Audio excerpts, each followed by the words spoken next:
नमस्ते मित्रों, कथानिधि चैनल पर आपका बहुत बहुत स्वागत है। हमारी आज की कहानी एक अलग हटके कहानी है। कहानी का नाम है सेल्फी। चलिए कहानी शुरू करते हैं।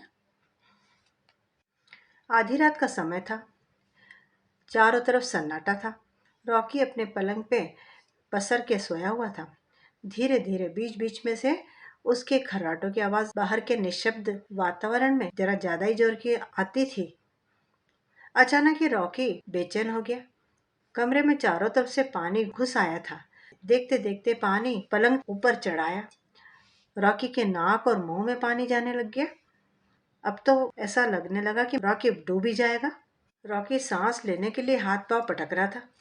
तभी तभी अचानक पानी के बीच से एक खोपड़ी पानी के ऊपर आ गई और दांत खाते हुए भयानक रूप से उसकी तरफ देखकर हंसने लगा। रॉकी के पूरे तन बदन में से डर की लहर दौड़ गई। ही ही ही ही ही ही ये आवाज आती जा रही थी। रॉकी घबरा के उठ बैठा। उसका पूरा बदन पसीने से थपथपा गया था। पिछले कई एक दिनों से उसको यही सपना रोज आता था और रॉकी उस भयानक सपने से रॉकी की नींद खुल जाया करती थी और हमेशा उसे लगता था कि यह सपना है या सत्य या भ्रम है। उसे याद नहीं आ रहा था कि यह सपना उसे कब से आने लगा था। रॉकी घबरा के उठ बैठा था। उसने हाथ बढ़ा के सिगरेट का पैकेट लेके उसमें से एक सिगरेट निकाल के सुलगा ली। सिगरेट के धुओं के छल्लों के साथ में वो अपने विचारों में डूब गया। समुंदर में सारा डूबी।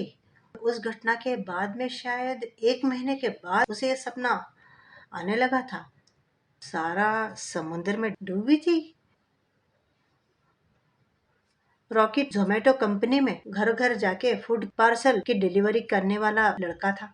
तेज गति से बाइक चलाने में उसे हमेशा थ्रिल लगता था। बड़ा रोमांच का अनुभव होता था।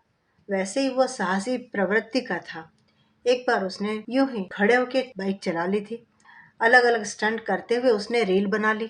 उसकी रील एकदम वायरल हो गई थी।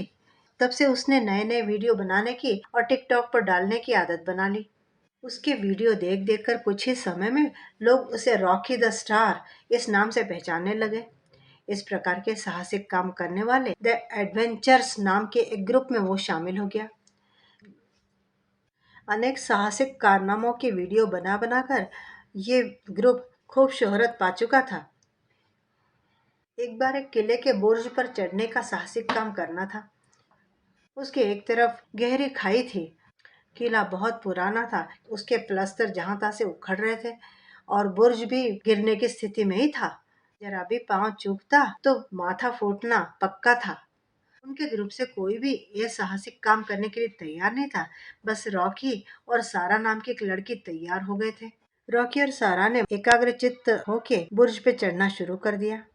जहां तहां से ईंटें निकलने लगी थी उसमें थोड़ी थोड़ी जगह बनी थी। उन जगहों में अपनी उंगलियां फंसा फंसा के रॉकी और सारा ऊपर चढ़ रहे थे।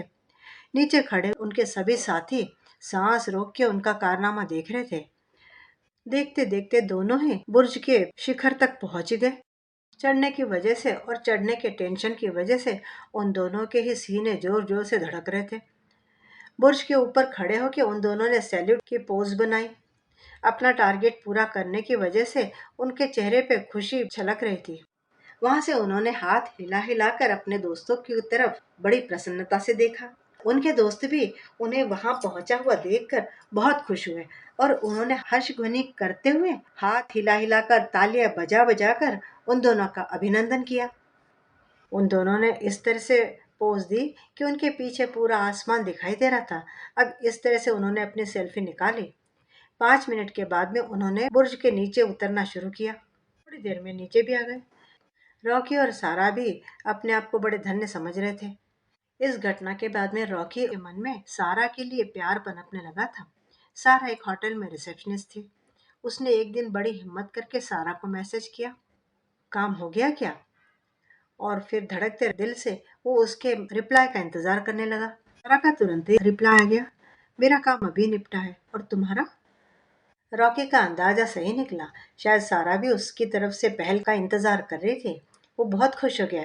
इसके बाद में लगभग 1 घंटे तक दोनों आपस में मैसेज का लेन देन करते रहे। धीरे धीरे मैसेज से आगे बढ़ के दोनों आपस में बातचीत भी करने लग गए। फिर दोनों का आपस में मिलने जुलने का सिलसिला भी शुरू हो गया। अब वे दोनों बहुत क्लोज हो गए थे। होठों से किसी ने कुछ कहा नहीं, लेकिन दोनों समझ गए थे कि दोनों ही एक दूसरे को प्यार करने लग गए हैं। उनके पूरे ग्रुप में भी मालूम पड़ गया कि ये दोनों एक दूसरे से रिलेशनशिप में हैं। रॉकी, हम लोग शादी कब करने वाले हैं? सारा ने एक दिन रॉकी के बालों में बड़े प्यार से उंगलियां फिराते हुए पूछा। क्या? सारा के इस अनएक्सपेक्टेड सवाल से रॉकी चमक गया। रॉकी इस विषय में बिल्कुल भी सीरियस नहीं था। वो तो सोच रहा था थोड़े दिन की मौज मस्ती करेंगे, हो गया। हाँ, मेरे मम्मी पापा मेरे पीछे पड़े हुए हैं कि जल्दी शादी करूं। मैं अपने बारे में क्या बताऊं उनको, कब बताऊं? रॉकी चकरा गया। फिर अपने आप को संभालते हुए बड़े होशियारी से उसने सारा से कहा, नहीं अभी कुछ मत कहना, मैं थोड़ा सेविंग तो कर लूं, तब बात करेंगे। ओके, के सारा निश्चिंत हो गई। लेकिन सारा की बात सुन के रॉकी बेचैन हो चुका था।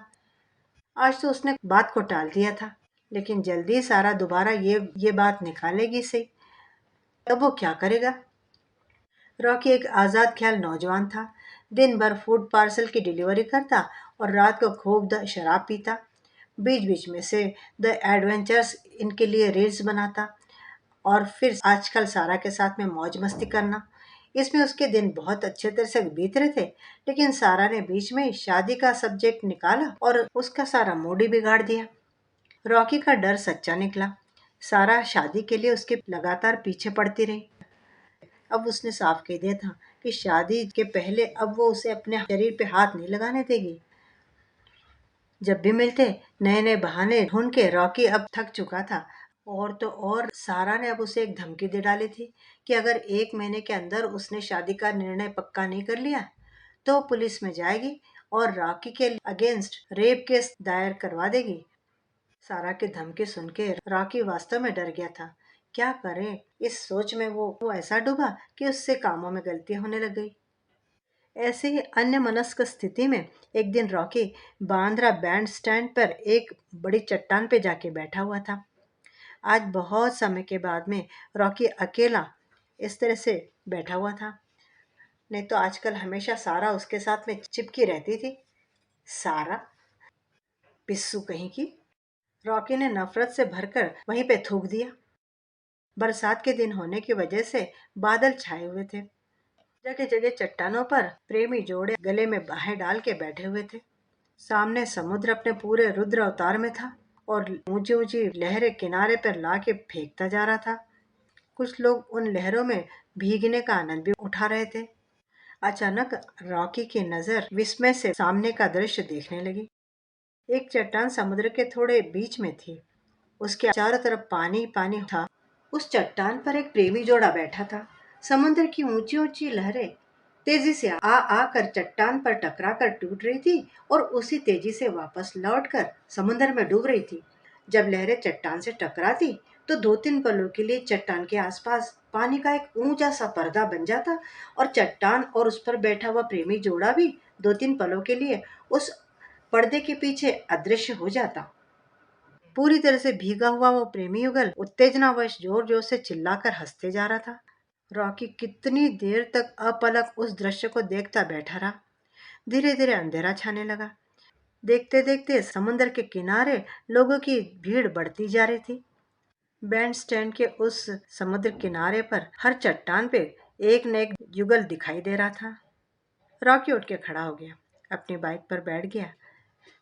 समुद्र के बीच उस चट्टान पे बैठा हुआ वो जोड़ा उसकी आंखों के सामने से हिल नहीं रहा था।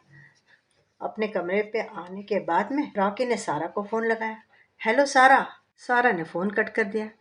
2-3 बार सारा ने जब फोन कट कर दिया, आखिर रॉकी ने एक बार और ट्राई किया, फिर फोन मिलाया। इस बार सारा ने फोन उठा लिया।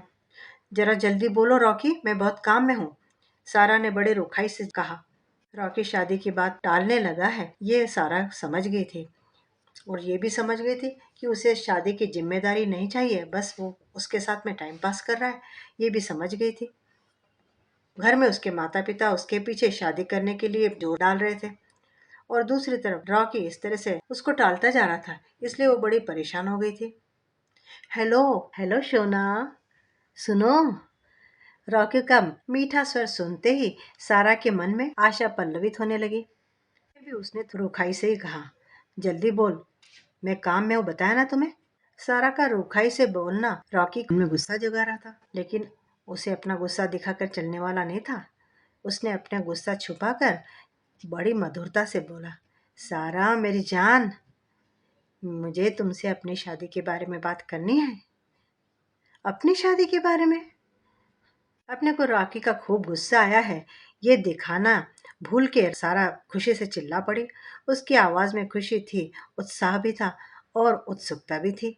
हाँ जानू, रॉकी मिन्नत भरे स्वर में बोला, लेकिन इतने इम्पोर्टेंट टॉपिक पे हम लोग यहाँ फोन पे कैसे बात करेंगे? हम किसी बड़े प्यारी जगह पे जाकर हमारे भविष्य की योजनाओं के बारे में बात करेंगे जानू, और फिर उस सुनहले पलों की याद में बढ़िया से सेल्फी भी लेंगे। समझी स्वीट हार्ट मैं क्या बोल रहा हूँ? रॉकी ने बड़े मिन्नत भरे स्वर में कहा तो सारा खुशी के लहर में बह गई। इतने दिनों से विवाह की बात को टालने वाला रॉकी अब आखिर शादी के लिए तैयार हो गया था। इसके अलावा बड़े रोमांटिक अंदाज में एक प्यारी जगह पे जाके सेल्फी निकालते हुए वे इस पल को सेलिब्रेट करने का भी सोच रहे थे। सुनो सारा, हम अपनी सहूलियत के हिसाब से एक शाम मिलेंगे और फिर हमारी जिंदगी के इस बड़े महत्वपूर्ण फैसले पर सेल्फी निकाल के सेलिब्रेशन करेंगे। Will that do Sweetu? आवाज को अपने ज्यादा से ज्यादा मीठी बनाते हुए रॉकी ने फिर एक बार सारा से पूछा। ओह यस, सारा ने फोन ये कहते हुए रख दिया। सारा के मन में चांदनी खिल गई थी। उसने रॉकी के साथ जिंदगी बिताने का जो सपना देखा था वो जल्दी ही सच होने वाला था। मैं जल्दी ही मम्मी पापा को गांव में फोन करके ये खुशखबर दूंगी, बहुत खुश हो जाएंगे वो लोग। सारा अपने सपनों में खो गई। रॉकी ने सनी को फोन लगाया। हेलो सनी, तुम मेरा एक काम करोगे क्या यार? अरे एक काम क्या, 1000 काम बोलो, दोस्ती के लिए कुछ भी। सनी प्रोफेशनल फोटोग्राफर था। रॉकी के द एडवेंचर्स में वो भी हॉबी के तौर पे रील्स शूट करता था। सुन यार, मैं सारा को बैंड स्टैंड पर प्रपोज करने वाला हूँ, तुम उस समय का शूटिंग करोगे? अरे कांग्रेट्स यार तुम दोनों को। सनी रॉकी की बात सुन के बहुत एक्साइट हो गया था। हमें अंदाज तो था ही सही यार, मैं तो जरूर आऊंगा, डोंट वरी। कब आना है, कहाँ आना है बताओ, वो सब मैं बताता हूँ तुमको बाद में, कहते हुए शीघ्रता से रॉकी ने फोन रख दिया। अब रॉकी रोज बम्बई की हवा, बारिश, समुद्र की ज्वार भाटे, इन सब का अंदाज लेने के लिए सुबह से ही ध्यान रखने लगा। और जल्दी वो दिन भी आ गया जिस दिन की रॉकी इतने दिन से इंतजार कर रहा था। उस दिन मौसम विभाग ने लोगों को सावधानी का संकेत दिया था कि समुद्र में जोरदार ज्वार भाटा आने वाला है, इसलिए कोई भी समुद्र के पास न जाए, इस तरह की चेतावनी भी दे दी थी। उसी दिन रॉकी ने सारा को फोन लगाया। सारा, आज हम लोग बैंड्रा बैंड स्टैंड पे जाएंगे, मैं तुम्हें वहीं पे प्रपोज करूंगा। सारा भी तो द एडवेंचर्स की मेंबर थी, इसलिए उसे भी साहसिक काम बड़े अच्छे लगते थे। वो भी उस तूफानी हवा में बांद्रा बैंड स्टैंड पर आने के लिए एक पांव पे तैयार हो गई। रॉकी ने फिर सनी को फोन लगाया। रॉकी, सारा और सनी रॉकी के बाइक से बैंड स्टैंड पर पहुंच गए। हवा ने तूफानी हवा का रूप ले लिया था। आज समुंदर पे इन जैसे कुछ साहसी लोगों को छोड़ के बिल्कुल भी भीड़ नहीं थी। तीनों बाइक से उतर पड़े। सनी ने फोटोग्राफर के नजर से आसपास घूम के एक आइडियल स्पॉट फोटो शूट के लिए ढूंढ निकाला। बारिश के जोरदार थपेड़े शरीर पे बरस रहे थे, लेकिन इन लोगों को उसकी कोई परवाह नहीं थी। ऐसे साहसिक काम करने में तो वो लोग माहिर थे।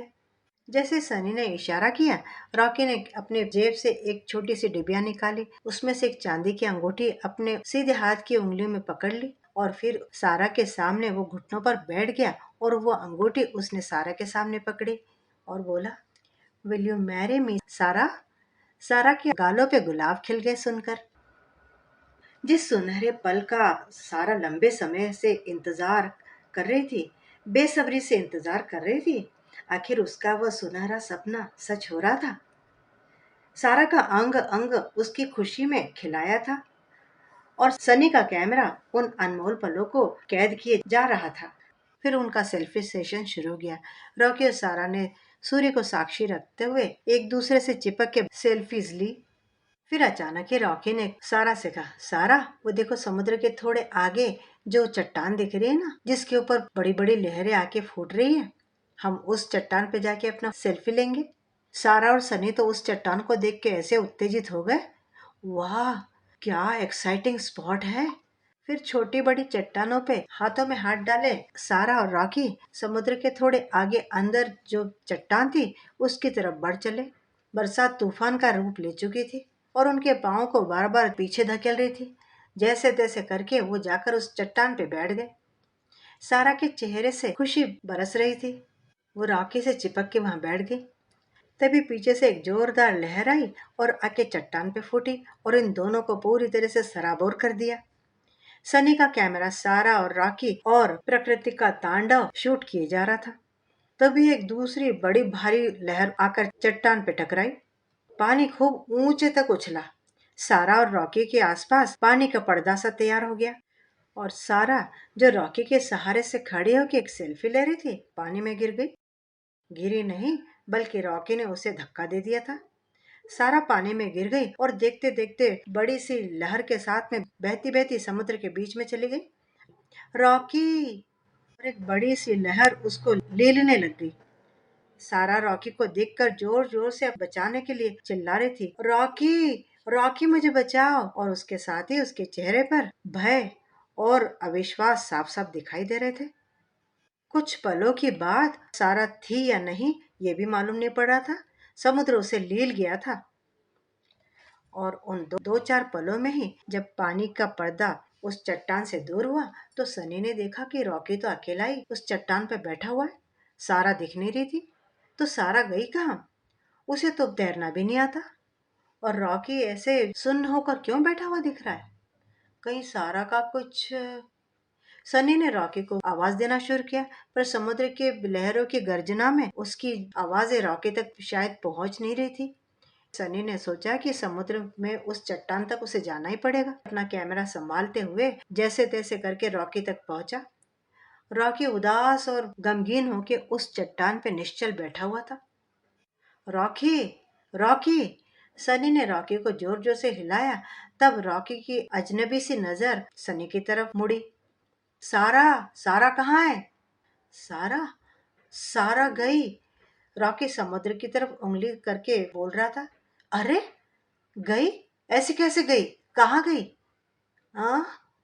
ऐ? रॉकी पागलों की तरह एक बार समुद्र की तरफ देख रहा था, एक बार सनी की तरफ। उसने फिर समुद्र की ओर इशारा किया और पानी में छलांग लगाने को उद्यत हो गया, जैसे अब वो खुद भी पानी में डूब जाने के लिए तैयार। सनी ने पलक झपकते ही रॉकी की मंशा समझ ली और रॉकी को कसकर पकड़कर पानी में कूदने से उसे रोक लिया। किनारे पे आने के बाद में रॉकी जमीन पे गिर पड़ा और जोर जोर से रोते हुए सारा सारा करके चिल्लाने लगा।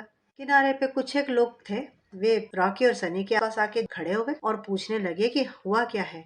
सनी ने रॉकी के साथ में सारा नाम की लड़की थी और वो समुद्र में बह गई ये जब बताया तो सुनने वाले हतप्रभ रह गए।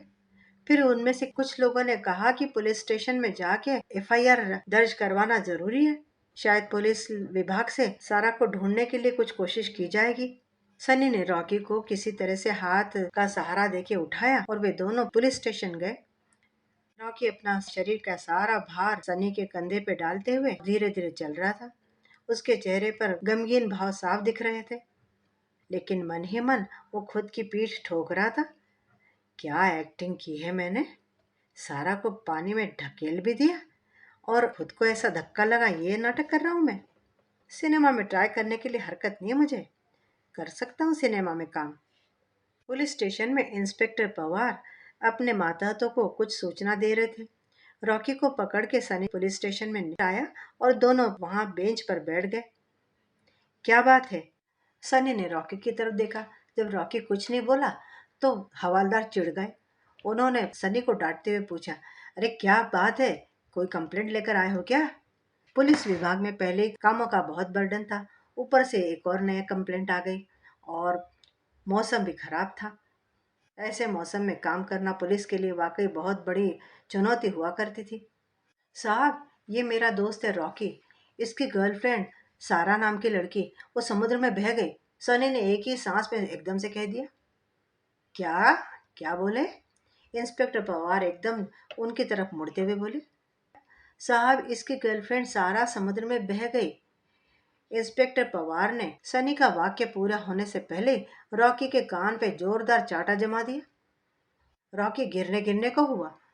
अरे, इतने बार मौसम विभाग ने सावधानी का इशारा दे दिया था, चेतावनी दे दी थी कि समुद्र में भयानक तूफान आने वाला है, समुद्र के पास जाने में धोखा है, जाओ तो मरोगे।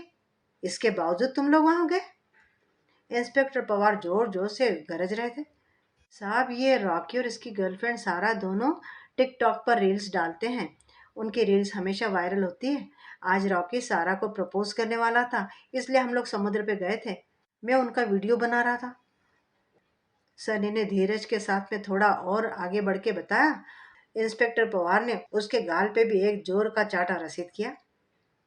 रील्स बना रहे मादर, उससे तो सेना में भर्ती हो, देश की सेवा करो। अरे, पुलिस में भर्ती हो जाओ और समाज की रक्षा करो। बेशर्म लोग रील बनाते रहते। ये रील बना रहे साले। साहब, वो सारा को ढूंढना। समुद्र में तूफान आया हुआ है, इसमें कौन सी पनडुब्बी भेज के तुम्हारी गर्लफ्रेंड को ढूंढा जाएगा? समुद्र जब ठंडा होगा तभी कुछ काम हो पाएगा। हवालदार चौहान, इनकी कंप्लेंट लिख लो। ये कहते हुए इंस्पेक्टर पवार ने बात खत्म कर दी। सनी और रॉकी पुलिस स्टेशन के बाहर आ गए। पुलिस ने तो उनके प्रति कोई सहानुभूति नहीं दिखाई थी, बल्कि उन्हें चाटे रसीद किए थे। इस वजह से दोनों ही घबरा से गए, सक पका गए थे। रॉकी, तू मेरे रूम पे चल, अकेले मत रहना। सनी जिद करके रॉकी को अपने रूम पे ले गया। वैसे तो रॉकी आज खूब दारू पी के सारा से छुटकारा मिलने की खुशी सेलिब्रेट करना चाहता था।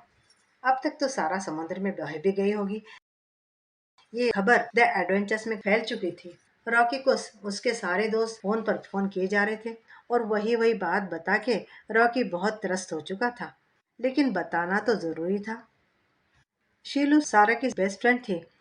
सारा के समुद्र में डूब जाने की खबर उसके माता पिता तक पहुंचाने की जिम्मेदारी सारे दोस्तों ने शीलू के ऊपर डाल दी। 3 दिनों के बाद में रॉकी काम पर पहुंचा। वहां भी सबको ये खबर तो लग चुकी थी, इसलिए कुछ दिन तो रॉकी के साथ में सबने बड़ी सहानुभूति बरती। उस पर से काम का प्रेशर थोड़ा कम रखा। आजकल फूड पार्सल लेकर जाते समय रास्ते में जब कभी बांद्रा बैंड स्टैंड लगता, रॉकी उस तरफ भूल कर भी नहीं देखता। आखिर उसकी आत्मा सारा को उसने ढकेल दिया, इस बात के लिए उसे कचोट तो रही थी। पाप करने पर आपकी अंतरात्मा आपको कभी माफ थोड़े ना करती है, इस बात का एहसास रॉकी को होने लगा था। सारा के मम्मी पापा बम्बई आए। उन्हें अपनी बेटी के मृत्यु का जबरदस्त झटका लगा था।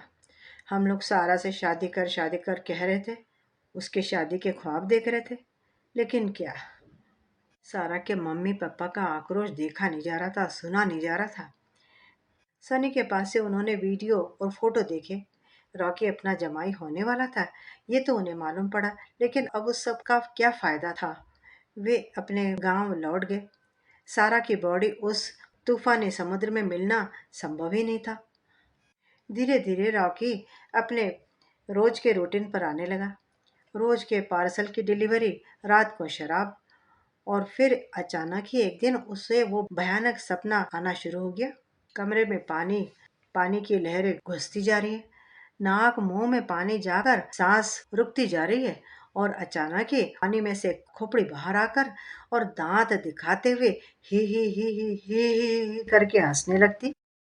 रॉकी को अब तो रोजाना ही वो भयानक सपना आने लगा था। पूरे घर में पानी, उसमें वो डूब रहा है, उसकी सांस उखड़ती जा रही है, और अचानक उस खोपड़ी का दिखना और उसकी वो विभत्स हंसी। रॉकी उठ के बैठ जाता, बेचैनी में रात भर जागता बैठता और सिगरेट फूंकता बैठता। आंखों पे इतनी नींद आती और पलकें बोझिल हो जाती, लेकिन रॉकी अब सोने का विचार करके डरने लगा था। कई दिनों से नींद न होने का उसकी तबीयत पर असर दिखने लगा था। आंखों के नीचे काले घेरे बन गए थे और लगातार धूम्रपान की वजह से उसकी भूख मर चुकी थी। उसे खांसी भी शुरू हो गई थी और काम पे उसका मन नहीं लगता था। उसकी गर्लफ्रेंड सारा पानी में बह गई थी। ये मालूम होने के बाद में मैनेजर ने कुछ दिन तो उसके साथ में सहानुभूति दिखाई, लेकिन ऐसा कितने दिन तक चल सकता था। अब वो रॉकी पे चिल्लाने लगा था। ऐसे ही एक दिन रॉकी अपने फूड पार्सल्स की डिलीवरी देने के लिए बाइक पर से जा रहा था। सिग्नल पे बाइक रुकी हुई थी और उसके साथ साथ उसके एडवेंचर्स ग्रुप में से उसका मित्र बंटी अपनी बाइक पर जा रहा था। बंटी का उसकी तरफ ध्यान गया तो बोला, अरे रॉकी, कितना खराब हो गया है तू। तू सारा की मौत को इतना दिल पे मत ले यार।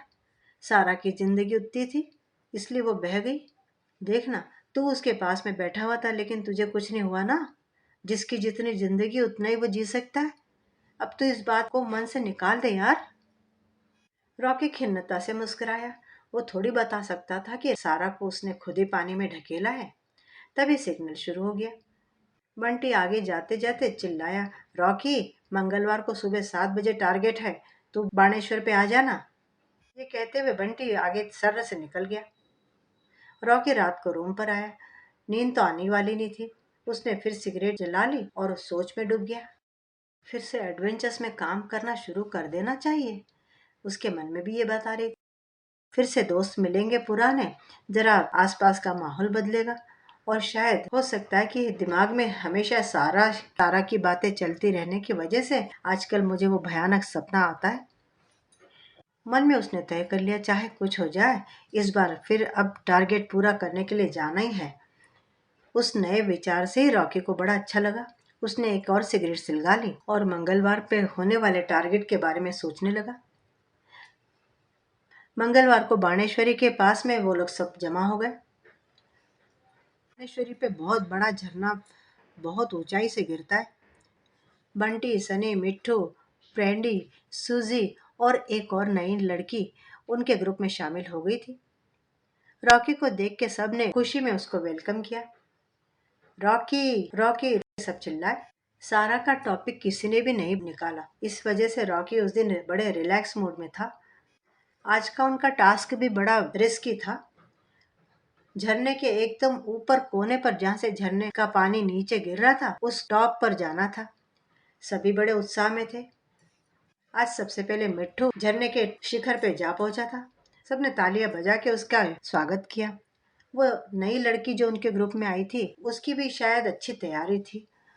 उसने भी इस टास्क को बहुत अच्छी तरह से पूरा किया। उस लड़की का नाम मोनिका था। वो फिल्म में काम ढूंढने के लिए स्ट्रगल कर रही थी। धीरे धीरे सब अपने अपने जगह पहुंच गए। अब अगला टास्क जो था वो 15 दिन के बाद में करना था। अपने दोस्तों के बीच में, अपने ग्रुप में आने के बाद में रॉकी के मन में एक नए उत्साह का संचार हो गया था। उसकी खिन्नता और उदासी जैसे कहीं भाग गई थी। अब वो काम में भी इंटरेस्ट ले रहा था। और फिर उसे याद आया कि बहुत दिनों से वो भयानक सपना भी उसे नहीं आया है और अच्छी नींद लग रही है। इससे रॉकी को और अच्छा लगा। शायद पूरे समय सारा के विषय में सोचने की वजह से ही मुझे वो सपना आता होगा, उसने सोचा। अब रॉकी की तबीयत भी बड़े तेजी से सुधर रही थी। इस बार द एडवेंचर्स वालों ने जो टास्क रखा था वो था तेज गति से आने वाली नव भारत एक्सप्रेस के सामने खड़े होके सेल्फी खींचना और फिर रेलवे ट्रैक पर से साइड में जंप लगा लेना। सब लोग नियत समय पे नियत जगह पे जमा हो गए। नव भारत एक्सप्रेस पास आने लगी थी। सभी तैयार थे। सब ने फटाफट सेल्फी लेके और साइड में जंप लगा दिया। लेकिन नई आई हुई लड़की मोनिका ऐन समय पे घबरा गई। उसे सूझ ही ना पड़ा कि उसे क्या करना चाहिए। और सामने से आती हुई ट्रेन को देखकर उसे इस बात का भी ध्यान न रहा कि उसे यहाँ ट्रैक से साइड में जंप लगाकर अपने आप को बचा लेना है। सभी दोस्त उससे देख रहे थे। रॉकी भी उसे देख रहा था। और रॉकी को तुरंत ही ये बात समझ में आ गई कि मोनिका ब्लैंक होके खड़ी हो गई है। रॉकी तुरंत ही समय सूचकता दिखाते हुए झपट के ट्रैक पर पहुंचा और ट्रैक पे से मोनिका को खींच के मोनिका को लिए लिए ट्रैक पर से साइड में छलांग लगा दी। दोनों ही ट्रैक के साइड में जा गिरे। तभी उनके पास से नव भारत एक्सप्रेस धाड़ धाड़ धाड़ धाड़ करते हुए निकल गई। मौत एक पग की दूरी पर आके खड़ी हो गई थी। लेकिन रॉकी ने अपनी समय सूचकता दिखाते हुए मोनिका की जान बचा ली थी। मोनिका और रॉकी काफी देर तक ट्रैक के पास घास पे पड़े रहे। पलक झपकते सारी घटना घट चुकी थी और उन दोनों के सीने अभी भी उस घटना की विभीषणता को सोच सोच कर जोर जोर से धड़क रहे थे। मोनिका ने एक बार फिर रॉकी को धन्यवाद कहा। उस दिन के बाद से कोई भी टास्क होता, मोनिका रॉकी के आसपास ही रहती। शायद उसका पास रहना उसके मन को बड़ा संबल देता था। धीरे धीरे रॉकी सारा को भूलने लगा। सारा की हर एक याद उसके स्मृति पटल से धूमिल होने लगी। मोनिका और रॉकी अब जहाँ भी जाते साथ साथ ही जाते। कभी बाइक पे से बड़ी तेज गति में लॉन्ग ड्राइव पे निकल जाते, तो कभी कहीं कभी कहीं। रॉकी, हम वो सामने जो पहाड़ी दिख रही है उसके शिखर पे चले। मुझे बहुत दिन से वहां जाना है, लेकिन हमेशा कोई ना कोई कारण निकल आता है और वहां चढ़ना रह जाता है। तुम तो वहां जाके आए होंगे ना? हाँ, मैं तो कई बार जा चुका हूँ उस शिखर पे। बहुत ऊंचा है और रास्ता बहुत खराब है, लेकिन बहुत थ्रिलिंग लगता है। चलेंगे हम लोग जरूर। रॉकी पहाड़ी चढ़ने के विचार से उत्तेजित हो गया था। रॉकी और मोनिका ने पहाड़ पर चढ़ना शुरू किया। जैसे रॉकी ने कहा था, रास्ता बहुत ही खराब था और कठिन था। शायद इसीलिए रॉकी और मोनिका को छोड़ के अभी तक किसी ने उस पहाड़ पर चढ़ने का सोचा नहीं था। बारिश की वजह से जगह जगह फिसलन हो रही थी। वे दोनों बहुत ध्यान से धीरे धीरे ऊपर चढ़ते जा रहे थे। रॉकी और मोनिका कभी कभी एक दूसरे के आगे पीछे, तो कभी एक दूसरे का हाथ पकड़ के चढ़ते जा रहे थे। लगभग 2 घंटे के बाद में वो लोग शिखर के पास में पहुंच गए और कुछ कदम और चढ़ के शिखर पर पहुंच ही गए और वहां जाके दोनों धम्म से बैठ गए। बड़े थक गए थे दोनों। आखिर उन्होंने उस कठिन पहाड़ी का शिखर पादाक्रांत कर ही लिया था। रॉकी और मोनिका कुछ देर तक वहां पे चुपचाप शांति से बैठे रहे। जरा जब जान में जान आई तो दोनों उठ के आसमान देखने लगे। आसमान की तरफ सिर उठा के देखने लगे। पहाड़ के पिछले हिस्से में बहुत गहरी खाई दिखाई दे रही थी। मोनिका! रॉकी जोर से चिल्लाया। उसकी आवाज चारों ओर से गूंज के और आसपास की पहाड़ियों से टकरा के वापस आ गई। सुन के मोनिका के चेहरे पे हंसी झलकने लगी। चलो ना रॉकी, हम लोग बढ़िया से सेल्फी निकालते हैं। मोनिका प्यार से उसकी तरफ देखते हुए बोली। No problem. रॉकी उसके साथ चिपक के खड़ा हो गया। मोनिका ने दोनों के सामने मोबाइल पकड़ा। मोबाइल में अपनी इमेज देखते ही रॉकी के पूरे बदन में भय की लहर दौड़ गई। मोबाइल में मोनिका की जगह पे सारा दिखाई दे रही थी। सारा! रॉकी की बोलती बंद हो गई। तुम्हें क्या लगा था मैं तुम्हें ऐसे ही छोड़ दूंगी? धोखेबाज! शादी का वादा करके समुंदर में ढकेल दिया तुमने मुझे। अब देखो मैं क्या करती हूँ। मोनिका उर्फ सारा विद्रूपता से हंसती हुई बोली। रॉकी तो जैसे पत्थर का हो गया था। वो आंखें फाड़ फाड़ के मोनिका की तरफ देखता जा रहा था। उसे मोनिका दिख ही नहीं रही थी, उसे तो दिख रही थी सारा। अचानक ही सारा हवा में घुलने लग गई। देखते देखते सारा गायब, अदृश्य हो गई और उसके हाथ में पकड़ा हुआ मोबाइल धड़ाम से नीचे गिर पड़ा। रॉकी को अचानक ही जोरदार धक्का लगा और एक जोरदार आवाज के साथ में गहरी खाई में फेंका गया। उस आवाज से आसपास के पक्षी घबरा के चिल्लाने लगे और फिर थोड़ी देर के बाद में चारों तरफ शांति हो गई, एकदम शांत। मित्रों, अभी आप सुन रहे थे कहानी सेल्फी। आपको कहानी कैसी लगी? उम्मीद करती हूँ कि कहानी अच्छी लगी होगी। कमेंट बॉक्स में अपना राय ज़रूर लिखिएगा और चैनल पे नए हैं तो चैनल को सब्सक्राइब भी ज़रूर कर लीजिएगा। कहानी सुनने के लिए बहुत बहुत धन्यवाद।